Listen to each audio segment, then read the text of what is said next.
Thank you all for joining us tonight. I'm Carla Ellard, the curator for the photography collection at the Wittliff Collections.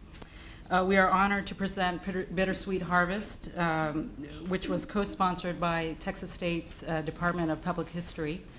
Dr. Paul Hart, professor in the History Department, who organized the Immigrant America Symposium, will now introduce our guest speaker.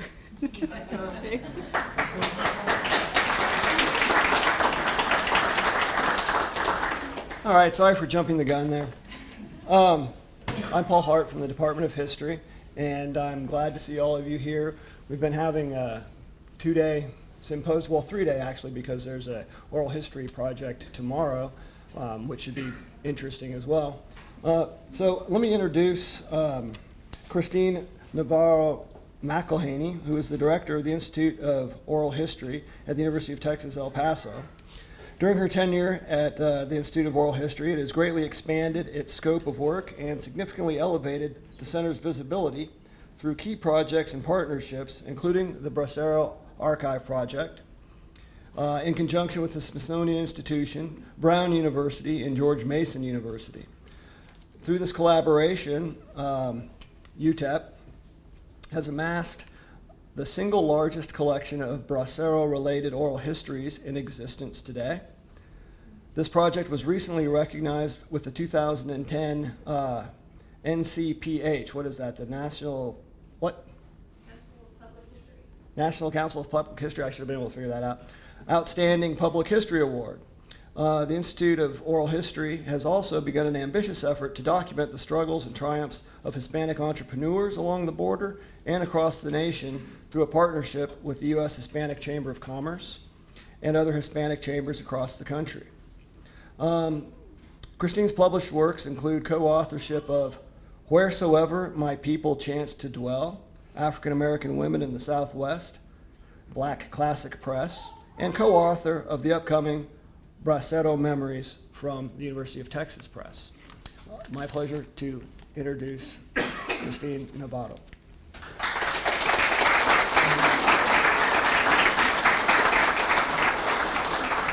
Good evening. Thank you all for being here on a Friday night. I appreciate it. How is everyone today? Good. Good. All right. So first, I'd like to thank the Office of the Provost and Texas State University and Wittliff Galleries. They have an amazing staff, as you all already know. The people here are so sweet and have made my stay. I'm going to come back if I can, maybe once a semester, as often as possible. You've been amazing, some amazing folks here, so I'd like to thank them as well.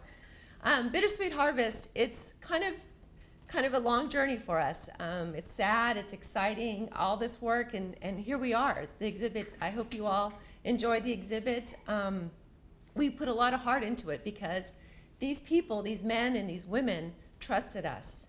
They gave us their stories, and they wanted us to go forth and do good things with them. And we hope that we have honored them by this exhibit and by the oral history website that we've developed for them. In my personal opinion, when you begin a community project, it should never be about one's own agenda or publications or about personal recognition. It should always be about the people that have trusted you. Although I stand here today, I bring to you the many faces from Bittersweet Harvest.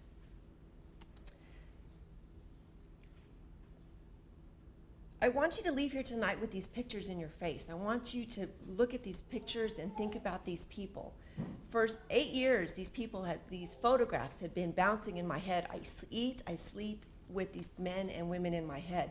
And I want you to leave not only with these pictures in your head, but of your own family history, of your own community history here in San Marcos, because it's so very important.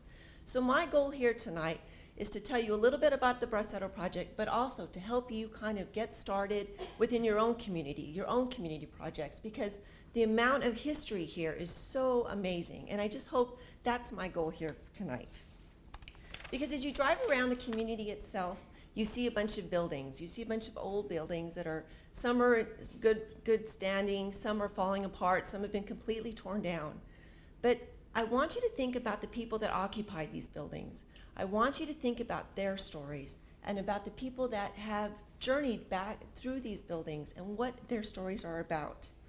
My story begins about a man, Mr. Ramirez Delgado. I was at the Rio Vista Processing Center, and we were trying to restore this building, and I didn't know anything about this building. And he came to me, and he sat next to me, and I asked him quietly, and kind of leaned over to him, and I whispered, I said, "So tell me about this building."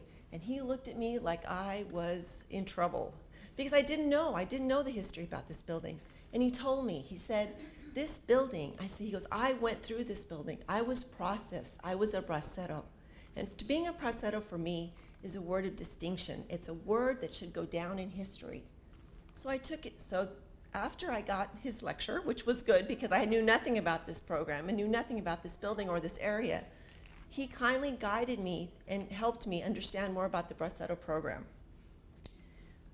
You all have read a little bit about the Bracero Program, so I don't want to really go into the details about the Bracero Program. But I want you to know that most of the research when we started was very limited. Most of the stories they weren't found. The personal stories, the narratives, you could not find them because they had not been collected. And many of the photographs or documents still remained in the hands of the owners themselves. So although an amazing wealth of material was out there, we had to bring it together. We had to find a place and a way to bring it together. So in 2002, the University of Texas at El Paso, we began the Oral History Collection Project, the Bracero Archive Project. And throughout El Paso and in Juarez and Durango, Mr. Mendoza is from Durango, worked in Durango, is from Durango, and throughout in New Mexico, we went with our students and we gathered oral histories with people that were in the Bracero program. We crisscrossed as much territory as we could, and we interviewed as many people as we could. We interviewed not only people that were braceros, but people that were laborers, that worked for the Department of Labor, people that worked for INS, security guards, medical personnel. And as UTEP was collecting these oral histories, the Smithsonian had also just acquired a unique collection of 1,700 negatives by California photographer Leonard Nadell. In 1956, Nadell was hired to document the Bracero experience. Well, in 2005, you know when this fate kind of plays a role and you think something bigger than me is happening, we joined forces. Universities around the country, museums around the country joined forces to see what we could do to create a Bracero archive. It had to have been fate or divine intervention. I don't know really what it was. But they brought us all together and they said, okay, we need to create this archive. There's a wealth of information. People in their homes have these amazing photographs. These men are still alive. They're dying quickly. And also the documents are still out there. And we need to gather this. We need to put it in one place. Well, this little girl from Texas, and I was the only one from Texas, kind of said, okay. I was real quiet throughout the whole meeting, didn't say much throughout the whole meeting. But I was adamant about collecting these oral histories because I knew these stories were so powerful. I mean, the power is in the stories, always. I can show you photographs and they're powerful as well. The photographs here are an amazing collection. But the power is in the stories and the narratives because you get to the heart. And many of these men had not even shared their own stories with their families. Maybe many years later, maybe many of the grandmothers who were clerk typists during this program, you know, many of their children did not know they even worked, as they always thought of them as grandma. They never knew they worked at this time. So this is why we decided on 3 things that this archive would do. It would collect oral histories. It would put these oral histories and these documents on a website so everyone had access, not just one university, not just one archive, not just the Smithsonian, but it was access across the board. And we would also try to create an exhibition that could travel to the small rural communities. Because while we could create this grand exhibition, and there's lots of rules with creating exhibitions, as everyone knows, and people are laughing and they're smiling, especially the staff here at Wittliff. But we wanted it to go back to the communities that we went to because we went to some very small rural communities, and we knew that in order for it to get back there, it had to be an easy traveling exhibition with not a lot of rules. And so that's what we tried to do. After we met, four partners, it was George Mason University, Brown University, the Smithsonian, and UTEP. We created this consortium and traveled across the country and into Mexico. we held Bracero heritage meetings throughout the country, as many places that would have us. In some places, we went to different cities. We would partner with museums and universities. We would be the on-the-ground team. We would kind of send in small teams, get them set up, get them organized, get the publicity generating. And I will tell you the myth, although the Smithsonian is an amazing facility, it has no money. But they have amazing name recognition. So when you go into a community and you take their name and you take their power of their press behind you, doors open up. But they have no money. So don't think that they have any money, because they really, really don't. I mean, we had more money than they did, which was interesting. So in some cases, we would send in small teams, but in some cases, when the town hall would not work, we would send in large teams, traveling with 15 to 20 college students, freshmen or sophomores. Everyone's laughing. They know what I'm saying. They grow up a little bit on the road when you're traveling. We worked long days. There was no break. Sometimes we didn't get lunch because we had so many people waiting. In one instance, we went to Coachella Valley, and our meeting was going to start at 8 a.m. The people had started gathering since 6:30 that morning. When we arrived at 7, we had a line out the door. That one day, we had to do over 200 interviews. So it was just an amazing, we were honored, but we were exhausted, but thrilled that so many men came out because they waited 4 hours. I would like to say it was a quick process, but it wasn't, because we wanted to make sure we captured all of these amazing stories. Now, I will tell you that part of our collections, we have some opportunity. We don't have a lot of interviews with growers, with ranchers, with Border Patrol personnel. With Border Patrol personnel, we only have 2. We have reached out to the national organization. I have pleaded with local organizations, but we haven't been able to convince them to tell their stories. They're apprehensive, and you have to respect that. With growers and ranchers, what we learned through the few interviews that we have, they're caught between a rock and a hard place. And some of them became very apprehensive when we turned the recorder on. And unfortunately, some of them have also passed away. So if you all, and I'm still pleading for growers and ranchers, if you all know any growers and ranchers in this area, please forward their name to me, or to any member of the staff that can get their name to me, because this is an area that we still have a lot of opportunity in, and we have not been able to connect with them. And it's a misstep, because these are the men that hired, the men and some of their wives that hired these men to come. So I will still make that plea. Embedded in the Bracero program are the social and cultural narratives of millions of migrants who have been virtually invisible in traditional accounts of the American migration and immigration. For instance, while the basic steps of becoming a Bracero are known, the small details that make it a human experience are often only revealed through an examination of photographs and listening to the narratives. The experience of working in the United States as Braceros continues to be a source of pride for the men recruited through the program. As agricultural or railroad workers, they could support their families and contribute to the communities in Mexico during difficult times. While fulfilling a major demand in the economy, Mexican workers still endured harsh and oppressive treatments. They were subjected to fumigation at the U.S.-Mexico border, demanding working conditions and a variety of exploitative labor practices. In spite of this, their oral histories communicate a sense of dignity, importance, adventure, and unity forged out of the common experience. You know, we interviewed over 900 men, and I would say only even though they lived under some very harsh conditions, only a handful of the men would talk about the conditions. They always talked about the opportunity it provided for their families. So when you all, during the current immigration debate, and it's brutal, and in South Texas, it's I'm sure very personal, I would love for you all to go back and go to this archive and this website and listen to these stories and listen to these men tell their accounts, because for them it was just an opportunity to provide for their families, like you and I do every day. So think about that. To many observers, the Bracero program is either a history of opportunity or exploitation. Unlike these interpretations, this project offers a unique view of the program from the perspectives of the individuals involved with the program. Their words and photographs clearly reveal that in their memories lives a far more complex history that must be told. Whether the Bracero Program is viewed as offering a tremendous opportunity to immigrant laborers or as an exploitative process, it is important that the voices of the Bracero not be forgotten. Maybe by asking these men to share this period of their life is a way to heal for some, or reminisce for others of a long time forgotten. It could possibly be a means to be heard when no one else would listen. Many of these men have never shared any of these accounts with their own family as a way to protect them.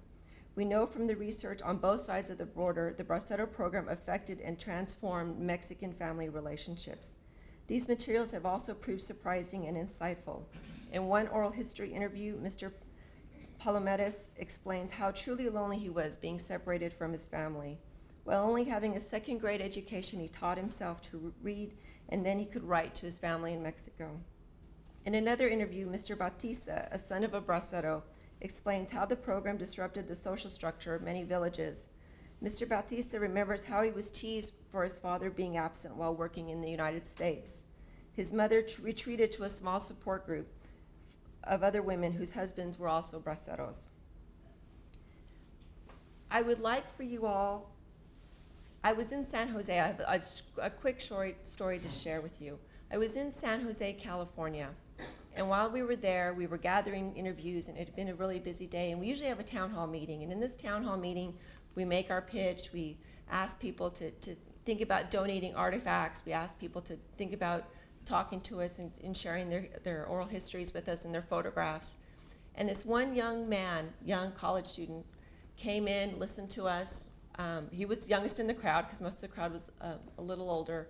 And he came in, he listened to us, and then he disappeared. So the next day, while we're conducting the interviews and we have everyone lined up and we're having people sign in and everything, he came back and he asked and he waited for us. So we asked him, I said, how can we help you? What can we do? He's like, well, I'm just interested in donating something. Are you all interested in? Well, the Smithsonian has a very strict policy on what they would acquire and what they would collect because they don't really have the space. And so this man said, so we pulled the curator from the Smithsonian out and he said, I have something for you, but I have to know that this artifact will be used and it's not going to be stuck in a box. So the man comes and he brings this box, and in this box is this hat, this man's hat. And he says, "This is my grandfather's hat. It is the only thing I have left." He goes, "I have to know that when you take this hat, that you will show it, that it will not remain in the back where no one else will see it." And that's why. And Steve, we all lost it. We were crying, we were bawling. I mean, it was a bunch of girls we totally lost it. And I didn't lose it tonight, so that was pretty good. But Steve held his composure. I'll give him credit. He must deal with this a lot more than I do. And he said, absolutely, we would be honored to have this treasure. And I will tell you that currently the hat is on display at the Air and Space Museum as one of America's treasures. So while I cannot promise you that artifacts that you gather will be displayed at the National Mall, I would like each of you to look around this room and realize you have an amazing wealth of local history around you. So I'm going to throw it out to the audience a little bit. I'd like to know who's lived in this region for 20 years. Raise your hands. Okay, I got some takers. Okay. Who's lived in it for 30 years? Oh, yeah, I like even more. Awesome. Okay. 40 years? Well, look at this. This is awesome. This is great. Okay, 50 years. Wow. Okay, now we're down to 4. We've got 4. 60 years. Oh, we've got 4 again. 5. Okay, 70 years. We got 1. Awesome. Tell me your name, sir. Celestino Mendez. Mr. Mendez. 80 years. 80 years. Give us a hand for that.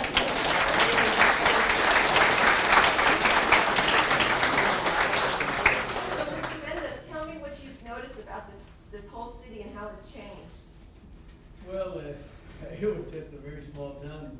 The first census I remember is about 5,500. That's when I was 12 or 14 years old, I guess. So it's grown a little bit. Just a little. Now, I'm going to ask you, so have you been recorded? Has your history been recorded? To some extent, yes. To some extent. University. Here at the university? Another program, yes. Okay, so they did a tape recording? Okay, who in here has actually done a tape recording of a family member or someone else? Oh, right, we have some hands, yes. 1, 2, 3, 4. Okay, ma'am, you were kind of hesitant. Tell me how that experience went. I taped it on very tiny tapes. You did it, that's all that matters. That's okay. But my father told me stories about growing up in Chicago, the Prohibition era. Wow. And my mother told stories about her life on the farm in Nebraska. Very interesting. Do you still have those? Excellent. Okay, and it was, so who else has done stories? You raised your hand. Tell me who you recorded? My parents. Your parents? Mostly my father, and I don't know where the stories are, but I remember that he talked about growing up in North Carolina and his grandfather. Their farm, they had one of the old, I wouldn't say a plantation, but a large farm. Okay. Over here, I know someone else. There we go. Did you have any surprises? Well, yes, I recorded stories of several local older folks that Excellent. maintain their histories. Okay, tell me why you did that. Some archives at a local library. Okay, and so it was important. Okay, any surprises that you heard from these people? Well, certainly unexpected stories would come out, and humorous stories, events, that kind of thing. It was very touching. Very touching story, so it hit your heart. How did you do? Have you done your family yet? Well, that'd be me. Wait, okay, so you and I have a common thing there. Who else did stories? Yes. My husband's best friend was dying, and he was only 57, but he had 2 boys who were like 18 and 22. And so I went over and sat with him for 3 days, and we just talked about everything, and he died 2 days later.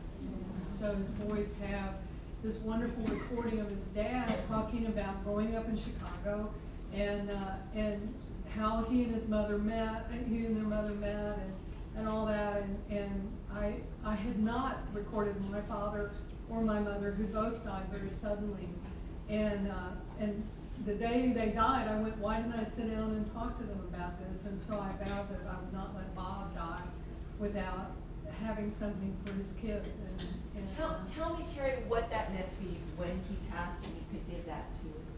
Well, what was truly wonderful about it was that it prompted, because one of his sons was there while I was doing it, and when he was right out of college, he traveled around Europe in a comedy team, and he still had the trunk, and the boys had never seen the trunk, and so they pulled the trunk out, pulled all these old routines out. We had talked about his favorite bits and all, and they spent that night going through all of this stuff, and without the kind of the genesis of the recording to get them started, they might never have done that, and they would have found the trunk years from now and gone, well, what did this mean to Dad? And they had the opportunity to actually engage in a conversation while he could still do that. And so that was what was really wonderful about it. Has anyone else? Yes, please. My daughter actually recorded her grandmother, who was from Greece, and we did this in 1987. And then it was all in Greek, of course, she didn't speak English. Oh, wow. My husband translated it for me, and so I wrote a story about the interview and all the history she talked about. Any surprises? Oh my gosh, it's so, Not telling public, right? so good to hear the actual story, like when the Nazis occupied Greece and her memories of all that and the starvation and just to hear it from a first person account. And now I'm planning to record my oldest brother, who's 83 now, because he's got a lot of stories to hear. He doesn't know. Oh, well, then I can record him if you need me. I'm there, so you. I've been trying to get back there, but it's hard to. Well, let me tell you, I give you my word, if he's there and he's willing to talk, if you'll make the introduction, I will do the And recording. you'll remember about the Braceros a lot too. Now, does anyone else in this area, so I thank you all so you can see the power. Yes, tell me, sir. Well, I was just gonna say, back in the 60s, I recorded my grandmother and parents on reel tape, and I stood up and. That is the, Well, we need to get that transferred over to a digital. So I can help you do that, or I hate to take things because it just makes me nervous, but I can help you get that, because you really need to get that transferred over. For people that have done the tapes, you either need to rewind it once a year, or you need to get that transferred over, because it's going to deteriorate. It's going to go with, if they have sticky tape, and then you'll lose the recording and you'll be devastated. Yes? I was gonna ask you about it, because I've been afraid to play one of those tapes. Right. Well, I tell you what, if you play it first and it still works, then you can send it to me and I'll transfer it for you, free, no charge or anything. Transfer it to what? To a CD or a Yeah, it digital, has to be transferred to an MP3, right, just because, yes. I unfortunately did not record my mother. We talked about it, but we never did. Right. But I'm a retired teacher, and I had a heritage project, gifted children in 4th grade, and that was part of their thing, was to interview the oldest relative and, if possible, to record. So I'm hoping that because of that experience, they really just loved it. Did they? Yeah. Oh, really good. did. That maybe they will continue, as adults, that they will. Well, it is hard. Now, we have some college students here who have recorded their parents or who has their grandparents still living? Anyone? Okay. We have a few college students, yes. Anyone on the side? No. Great-grandparents still living? No. No. So grandparents. Both sets? Okay. No. Yes, one. Yes, one. Okay. So, yes. The Hays County Historical Commission is recording They are. old-timer stories from all the different towns in That's right. the county. That's right. I bought a few of your videos actually last week. I watched a few of them. Well done. Great stories. You've done, I think, 12, I think, right? You've done 12 so far? And you've done video. And if you don't have a video camera, you know what? That's all right.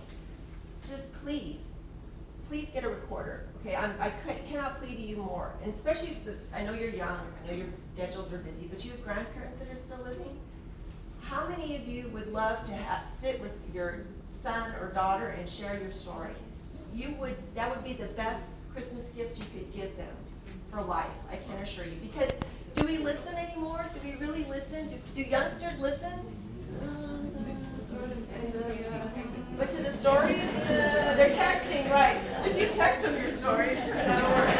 Yeah, well, I don't think it's long enough to text, so I don't think they'll read it on the text, but maybe, I don't know, that's how you get the attention sometimes. But if you, even if you do each other, it's so important. It's just critical. Tell me about the person who's lived here 80 years, no, the person behind you, Mr. Hernandez, tell me what you've noticed different about the community. Well, I was born in Austin. Okay. I moved here about 2 years ago. But Austin, I remember it being a very small town. There was nothing south of the river. And now it's just so huge.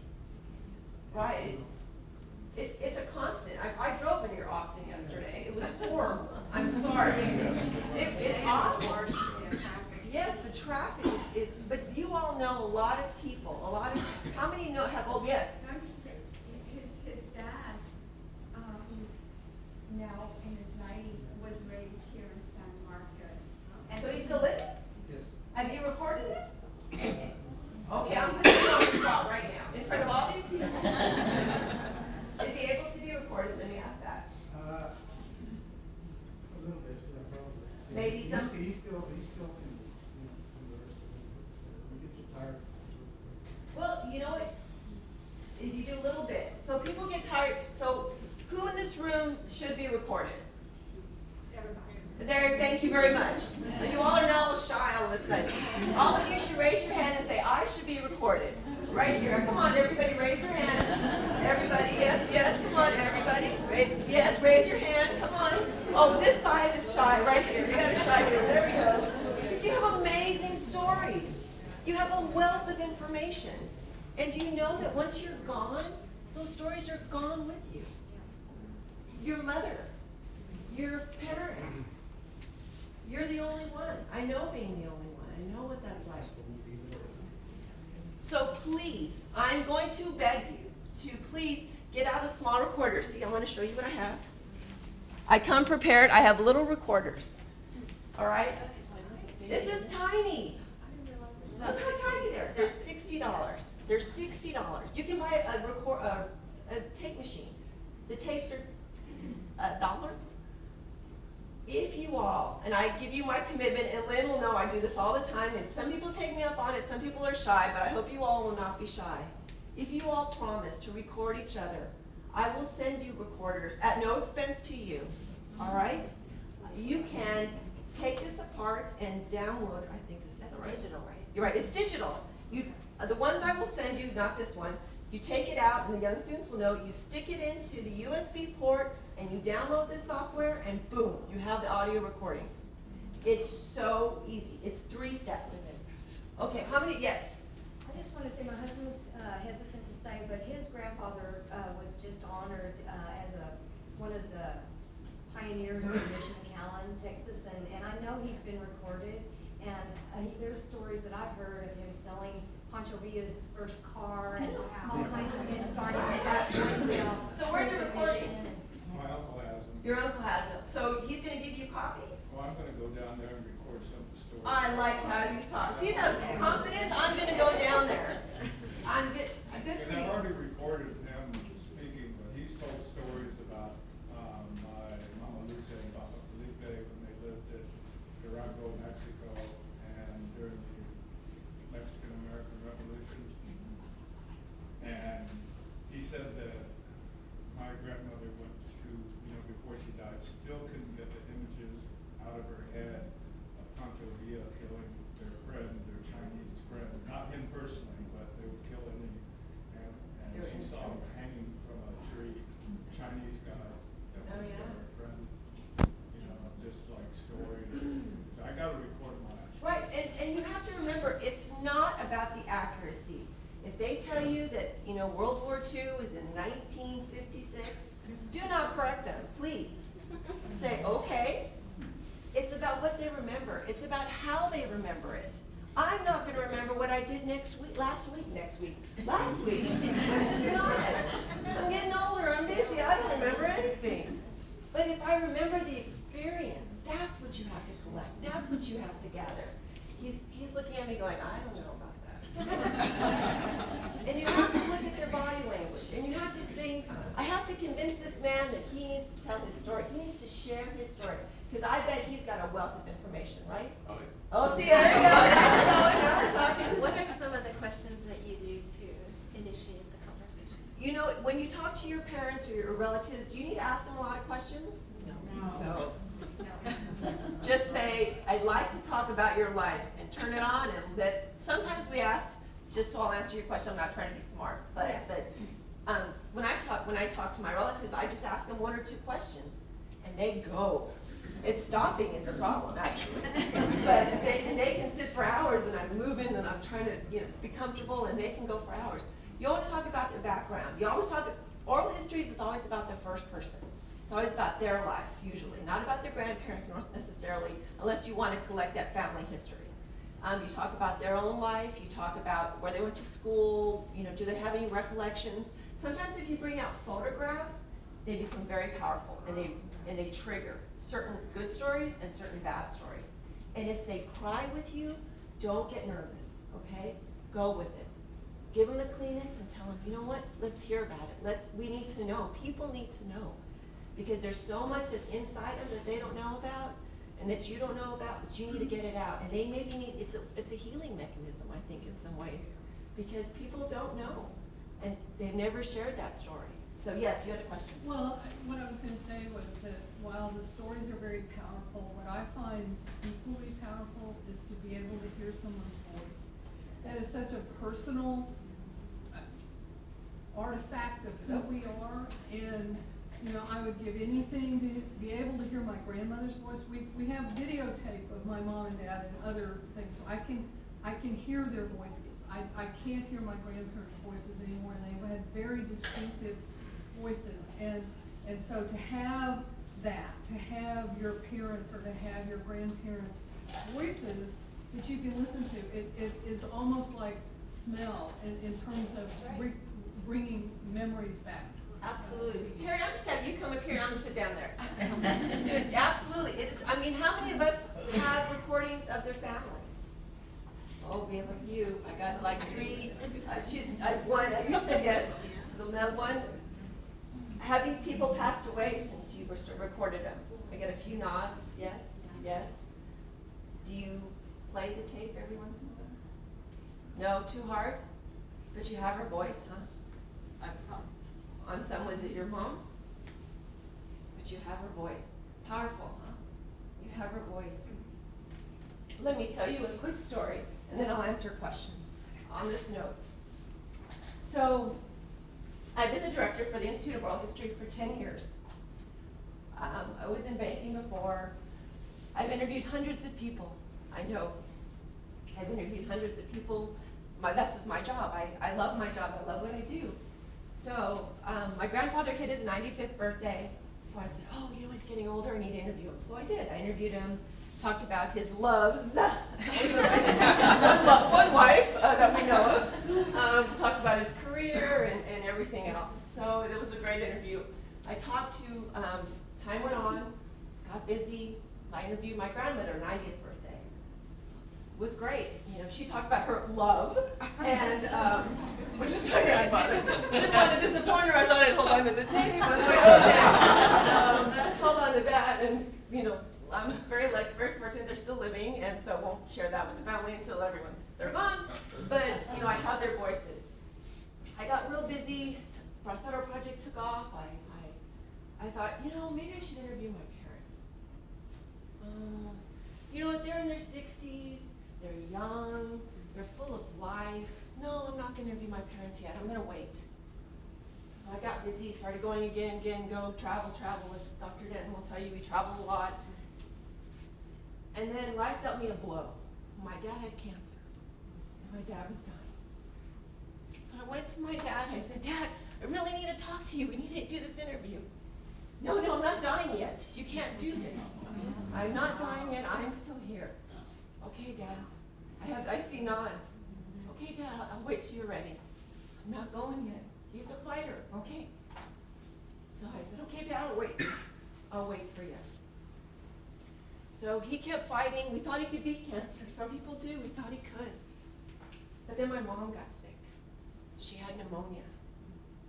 They said she would be okay. She wasn't. She passed away days later. 5 days later, my dad passed away from a broken heart and cancer. I'm the director of the Institute of Oral History, and I don't have their recordings. I don't have any audio. I have none. So my plea to you, the reason I'm here, and I am begging, and I will send you whatever materials you need. I need you to go interview each other. I need you to interview your family.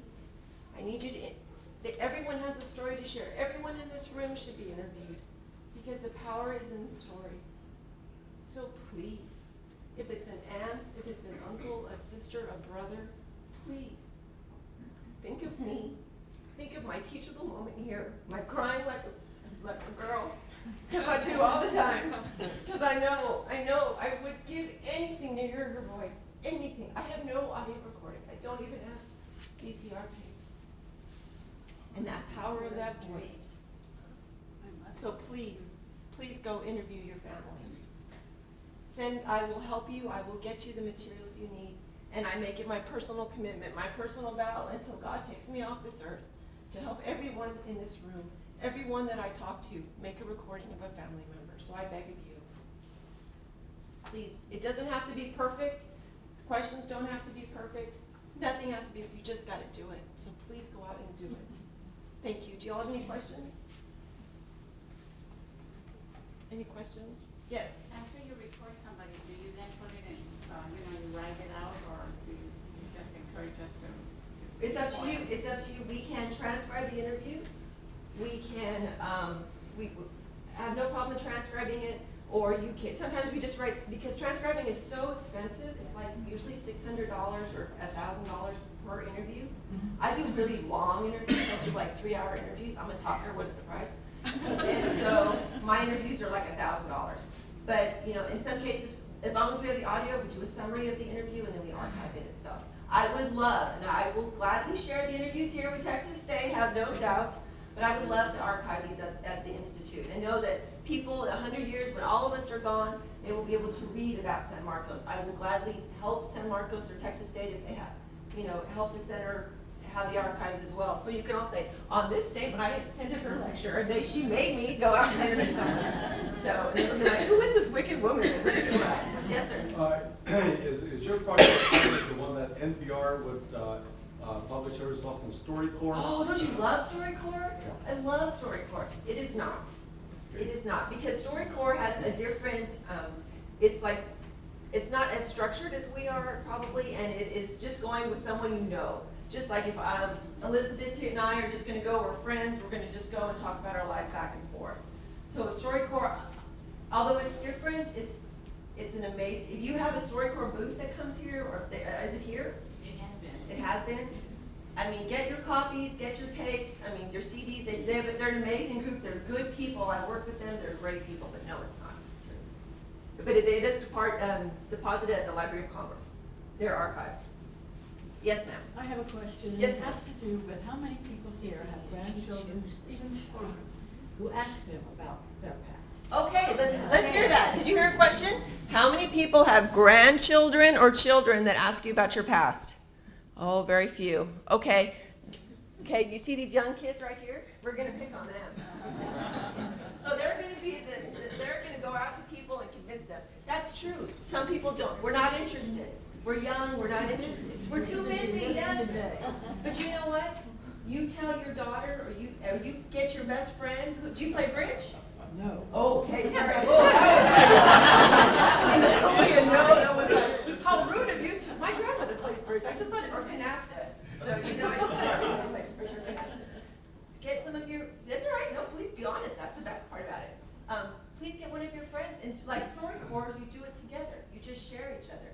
Because your grandkids are busy. They don't appreciate it. I will admit that. I didn't appreciate it. And I worked at it. I mean, this is what I do for a living. And I thought, oh, they're young, you know, but do it. And then when you're gone, you'll be the one with a smile on your face going, I told you so.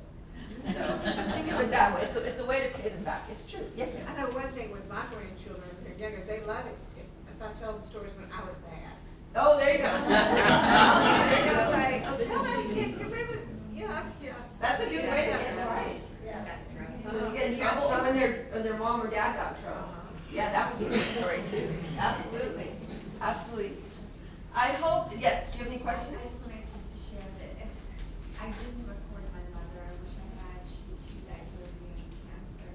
But I asked her what it was like for her to go to school in Texas. She was a migrant worker, so they would start the year early or late, whatever, when they were traveling.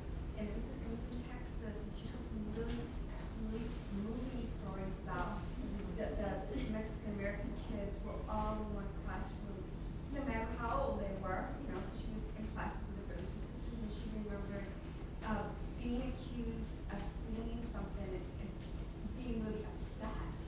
And it turned out there was a little white child who had actually stolen something from the teacher. But they're just the stories she told. She cried as she told me the stories about how painful it was for Mexican children to go to school in Texas. I so wish I had recorded her, but then she got real sick real fast. So tomorrow, you all are going to, tell me your name, ma'am, sorry. You don't need me? Yes. Oh, Mary Frances Johnson. Francis? Mary Frances Johnson. If you all want, I will somehow come back to San Marcos, and if you all wanted to have a day of doing interviews, I'm hosting a workshop tomorrow to do the interviews, to show students how to do interviews. It's a 2 to 3 hour workshop. I'm a talker. So get ready. You thought I could talk now? You wait till tomorrow. Those poor kids are going to be toast. They're like, how can she go on? So I'm hosting a workshop tomorrow. But they'll be, yeah, of course, right, yeah. They'll be texting each other going, is she done yet? That's what they'll be doing. Where's Anthony? Did I lose Anthony? I think there he is. We're in Department of History tomorrow. Taylor Murphy Hall tomorrow. It's going to be in the Sweeney Room. That's room 105, 9 to 11. 9 to 11. So, I don't know if all of you come on down. I don't know if I'll have enough materials, but but I promise you that I will get you the materials. And Mary Frances, I would be honored to record you. So you and I, we have a date. Do I take that as a yes? Unfortunately, I'm booked for tomorrow. Okay, well, see, now she's busy, okay. So I'll have to come back then. Yes, indeed, please do. When, You're okay, charming. when is good for you? I tell you, I have granddaughters and great-granddaughters, and I tell them the stories.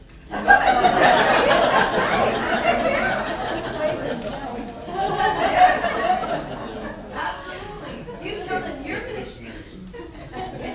It's hard for young kids to listen. It's hard. They're not interested yet. Not until we get older do we appreciate it. But Mary Frances and anyone else, we have you on a mailing list. If anyone else is interested or wants to bring their family member, Miss Dan's going, oh, what is she doing? I'm committing to you to find a way to come back. We'll send out an email blast or send out, to collect your interviews because they're so important to me. And Mary Frances, you and I will have a nice long chat, and we'll give these recordings to your grandchildren, and that'll be great. And everyone else, I can count on you to come as well. Now I have two men over here who've got their arms crossed, and I don't know if they're going to come. Are you going to come and let me record your story? Me? Yes. When? Well, let's see. March is tough for me. April, how about May? That'd be fun. May would be good, okay? And Mr. Wade? I'll be there tomorrow morning. Okay, that's good. Anthony's going, what have you done? You've invited all these people, and we only have so much room. He's one of those kids texting. Oh, okay. So the truth comes out, Mr. Wade. I understand this. Okay, so we have some dates. I will come in May. We will send out. Miss Denton, she's like going like this. I mean, to me a thumbs up. How can she not say no? How can she say no, right? You put her on the spot. So please get a recorder and interview. Any more questions? Anyone else? Thank you all this evening for letting me.